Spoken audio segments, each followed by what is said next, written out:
वर्तमान में पीछे की ओर जाएंगे या वर्तमान में आगे की ओर आएंगे। उसे रोकने के लिए उन्हें वहीं की वहीं ये कह दिया था ठहर जाओ, मुंह बंद रखो, जो दिखे, जो जैसा दिखे वो प्रकृति है, और जो प्रकृति है वो हमेशा सच बोलती है, और जो बोलेगी वो बाहर निकलेगा। ग्रीन में कौन सा रंग पसंद है, हल्का या भारी? पसंद, ना ज्यादा डार्क ना ज्यादा लाइट, मीडियम।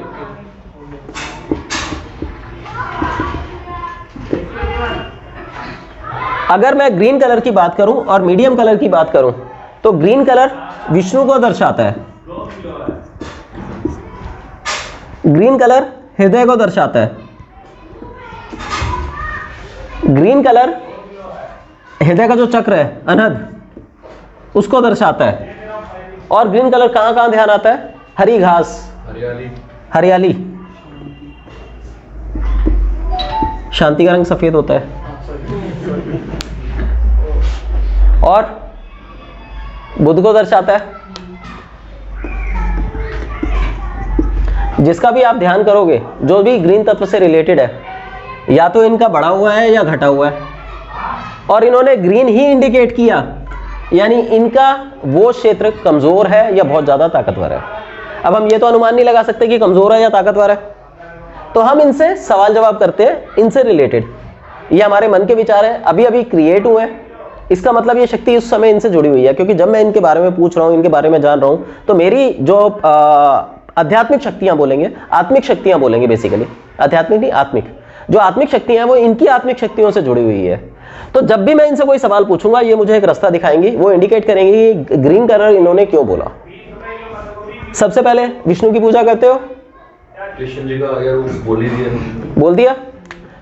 इसमें बच्चा, हृदय, या तो बहुत ज्यादा भावुक होंगी या बिल्कुल भावुक नहीं होंगी। बच्चा भावुक होता है नहीं होता? बच्चे को इंडिकेट कर दिया। अनहद चक्र, ये वीक है, कमजोर है, बचपन है तो हाँ बचपन है, कमजोर होगा। और अगर आप देखें तो इनकी भाव शक्ति बहुत हाई है। ये नेगेटिविटी है तो ये पॉजिटिविटी है। इनकी भाव शक्ति इतनी हाई है कि ये पत्थर में भगवान पैदा कर सकती है, सिर्फ इनको उस रास्ते का पता होना चाहिए। हरियाली, कौन से समय की हरियाली सबसे अच्छी लगती है, कहाँ की अच्छी लगती है? सुबह। सुबह का जो पार्क है वो अच्छा लगता है, यानी इनकी बॉडी में कफ क्रिएट करता है। कफ क्रिएट करता है का मतलब ये है इसकी द्वैत शक्ति।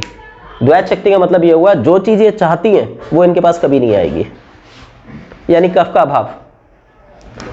कफ का शरीर है इनका, पर कफ का अभाव रहेगा, और ये लाइफ टाइम रहेगा। ये हमेशा परेशान रहेंगे किस चीज में?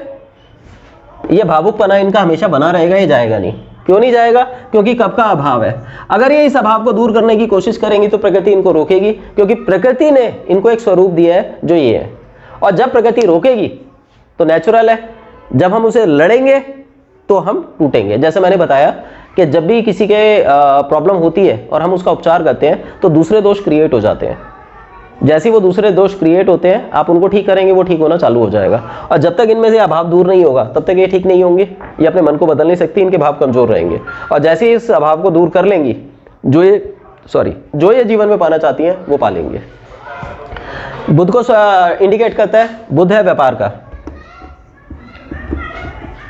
हम जीवन में दो ही काम करते हैं, या तो व्यापार करते हैं या नौकरी करते हैं। आप लोग बता सकते हैं व्यापार में होंगी, नौकरी में होंगी?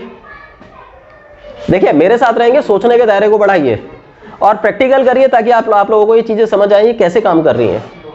और इस थ्योरी को सीखने से आप हर चीज के ज्ञाता हो जाते हैं। यानी ये एक ऐसा विज्ञान है, अगर आप इसको ढंग से सीख जाएं तो ये आपको पंच तत्वों की प्रॉपर नॉलेज दे देता है। और पंच तत्व जिसको समझ आ गए वो कुछ भी कर सकता है। चिकित्सा तो बहुत छोटी सी बात है, आप ज्योतिषी भी बन जाएंगे, गुरु भी बन जाएंगे, सारे गुण आएंगे इसके साथ साथ। देखिए, इनके अंदर या तो ये व्यापार करती होंगी या ये नौकरी करेंगी। बच्चे का स्वभाव है, क्या व्यापार में चल सकता है? हरा रंग मीडियम है, यानी ये व्यापार भी कर सकती है, नौकरी भी कर सकती है। इनका मन जो रहेगा वो व्यापार पे जाके अटकेगा, पर करेंगी ये नौकरी, क्योंकि अभाव है।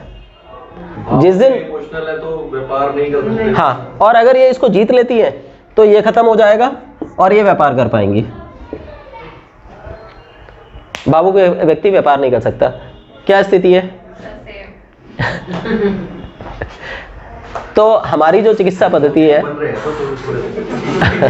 तो अगर आपने प्रॉपर सीख ली तो ये वो विज्ञान है जो गुप्त विज्ञान है, अभी तक बहुत ज़्यादा लोगों को नहीं पता, गिने चुने लोग होते हैं और इसको डिक्लेयर नहीं किया जाता। अगर ये डिक्लेयर होता है तो इसके बहुत सारे मिसयूज़ हैं, आपको पता भी नहीं है। जो जितनी ये थ्योरियाँ चल रही हैं, हिप्नोथेरेपी और ये नेचुरोपैथी और ये सब इसी पे बेस्ड है, आयुर्वेद वगैरह पे बेस्ड है। पर इन सबको टुकड़े टुकड़े करके दिखाया जाता है। अगर एक साथ जोड़ के दे दिया जाए तो ये बहुत बड़ी शक्ति है। हमें किसी दवाई की ज़रूरत नहीं है, हम सिर्फ बॉडी लैंग्वेज से, शरीर देख के बता सकते हैं कि आपको ये बीमारी है या इतने समय में ये बीमारी होने वाली है। और वो डायग्नोसिस आपका मशीन से ज़्यादा एक्यूरेट होगा। मशीन आपको डिजिटली बता सकती है, आप शरीर की आकृति, प्रकृति, व्यवहार, रंग, रूप देख के बता सकते हैं। आगे चलते हैं। वैदिक चिकित्सा का सिद्धांत क्या है? तो इसके अपने सिद्धांत हैं कुछ। प्रकृति नियमों के अनुसार है, यानी प्रकृति में जो भी घटना घटेगी वो नियमों के अनुसार घटेगी। ऐसा नहीं होगा कि सुबह रात हो जाए और रात में सुबह हो जाए, लेकिन कई बार ऐसी अवस्थाएं क्रिएट हो जाती हैं कि दोपहर को 1 बजे भी बादल आ जाते हैं और सूरज को ढक लेते हैं और घुप अंधेरा छा जाता है बारिश वर्षा ऋतु के दिनों में। पर वो प्रकृति सिर्फ उन बादलों के नीचे की है, बादलों के ऊपर अभी भी सूरज चमक रहा है। तो प्रकृति में जो भी घटनाएं घटती हैं वो शाश्वत है, नियमित है और वो उसी तरीके से होंगी। ये आपका सबसे पहला सिद्धांत है, आप इसको हमेशा लेके चलोगे। सब कुछ बैलेंस है जो कभी नहीं होता, या तो बैलेंस के इधर होगा या बैलेंस के इधर होगा। संतुलन कभी नहीं होता। संतुलन कभी नहीं होता, किसी भी चीज का संतुलन नहीं होता। संतुलन सिर्फ और सिर्फ एक व्यक्ति का है, वो ईश्वर है। उस ईश्वर में इच्छा हुई तो उसने प्रकृति को पैदा किया। सर, अगर योग में हम कहते हैं कि अगर हम किसी चीज को अगर हम संतुलन कर दे तो वो योग हो जाता है, ऐसा भी कुछ? हाँ, कहा जाता है, लेकिन वो संपूर्ण योग कभी नहीं होता। आज की डेट में तो बिल्कुल नहीं है। नहीं, ऐसा नहीं है, करने वाले हैं सर, वो मिलते ही नहीं है। वो मिलते नहीं है। देखो, बात अलग है, लेकिन है, ऐसा नहीं कह सकते।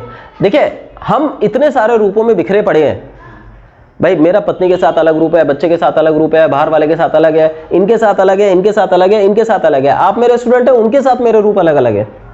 जो हम कृष्ण की रासलीला देखते हैं, वो रूप जो दिखाए गए हैं वो अलग अलग है। और जब भी आप उनका चित्र देखेंगे, सब में डंडे अलग अलग दिखाए गए हैं। वो आपके कर्मों को दर्शाते हैं, कर्मों के अनुरूप पार्टनर को दर्शाते हैं और पार्टनर के अनुरूप आपके अंदर की चेतना को दर्शाते हैं। तो ये सारी शक्तियां जब आप मानते हो तो ईश्वर केवल एक ऐसा है जो ऐसे है कि जो चाहिए ले लो, अच्छा मांगो अच्छा मिलेगा, बुरा मांगो बुरा मिलेगा। ईश्वर ने ही 2 शक्तियों का विकास किया, दानव भी उसने बनाया, असुर भी उसने बनाया। अगर उसे सुर भी उसने सुर भी उसने बनाया, असुर भी। अगर उसे बैलेंस ही करना होता, सब कुछ अच्छा ही अच्छा बनाना होता, तो वो बनाता ही क्यों? असुर क्यों बनाते? तो ईश्वर एक है जो समर्पण भाव से बैठा हुआ है। वो कहता है जो चाहिए वो लो, वो आपको कुछ नहीं देता। जब ईश्वर की इच्छा हुई कि संसार होना चाहिए या कुछ हो, तब उसने वाइब्रेशंस पैदा करी, जिनको हमने बोला ऊर्जा या शक्ति। इस शक्ति और जब ईश्वर का मिलन होता है तब सृष्टि का निर्माण होता है, जो अभी हमने जाना था। आगे चलकर हम इसको थोड़ा और खोल के पढ़ेंगे। यह विशुद्ध और अपौरुषेय है। विशुद्ध का मतलब है बिल्कुल साफ सुथरी है, इसमें किसी तरह की कोई मिलावट नहीं है और ना हो सकती है। और दूसरा अपौरुषेय, यानी किसी पुरुष के द्वारा बताई नहीं गई है। यह एक स्वाभाविक ज्ञान है, यह वेदों का ज्ञान भी नहीं है, यह उससे भी ऊंचा है। देखिए, वेद में भी यह है कि मैंने सपोज जिसने वेद लिखे उसने बता दिया ये चीज़ है, लेकिन वेदों को अपौरुषेय बोला जाता है। उसका कारण यह है, इन्होंने एक पॉइंट देखा, अच्छा लगा, इन्होंने लिख दिया, लेकिन अपना नाम नहीं दिया, तो ऊर्जा नहीं लगी उसमें।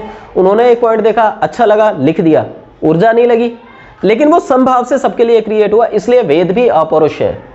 पर ये जो ज्ञान है ये भी अपौरुषेय है। आज मैं जो कुछ भी आपको पढ़ा रहा हूँ, आपको बहुत अच्छे तरीके से समझ आता है, हो सकता है कल आप कुछ नई क्रिएशन कर दें। तो ये जो ज्ञान होगा ये अपौरुषेय होगा, जो बिना किसी बाहर की सहायता के आपको मिला, आपने महसूस किया, उसे क्रिएट किया। दूसरा जो है, वैदिक चिकित्सा का मूल लक्षण यह बताना है कि जीवन को कैसे जीना चाहिए। इसमें हमने जो सीखना होता है, एक्चुअली ये चिकित्सा पद्धति नहीं है, ये जीवन जीने का विज्ञान है। एक व्यक्ति को कैसा होना चाहिए, क्यों होना चाहिए, क्या करना चाहिए, क्या नहीं करना चाहिए, ये सारा जीवन कला है। ये तो मेरा लोभ है, लालच है, जो मैं इसे चिकित्सा पद्धति के रूप में पढ़ा रहा हूँ। और अगर मैं ये बताता कि मैं वैदिक चिकित्सा पढ़ा रहा हूँ पर चिकित्सा पद्धति नहीं है, तो यहाँ इतनी भीड़ भी नहीं होती। आप ही बताओ, आते क्या?